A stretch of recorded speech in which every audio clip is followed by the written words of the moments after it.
Nagkape na po ba kayo?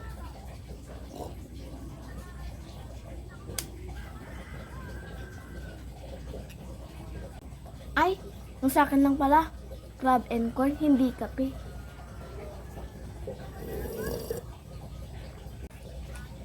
Wala po kami pasok ngayon. Election po ng mga teacher. SK.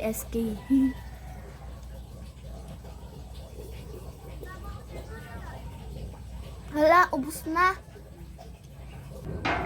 Yan, naka-on to. Hello guys, ngayon po, ibibilad ko lang po itong kangkong ni Mama. Ang dami niya pong dahon. No? Kasi may tubig yan. At dahil nga kailangan ng sunlight ng mga every plant, bibilad ko to. Ito, ang pag third day niya. Ganyan pa lang ang dahon eh. Tapos, alam ko kailangan niya ng sunlight, kaya sabi ko kay Mama ay ibilad na. Ayun, tapos kinuha ko na nga at binilad.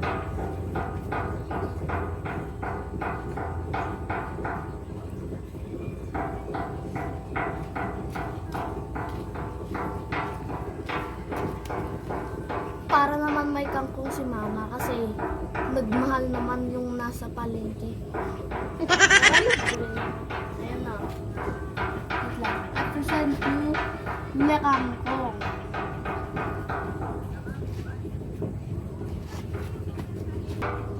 Yun lang po. Thanks for watching.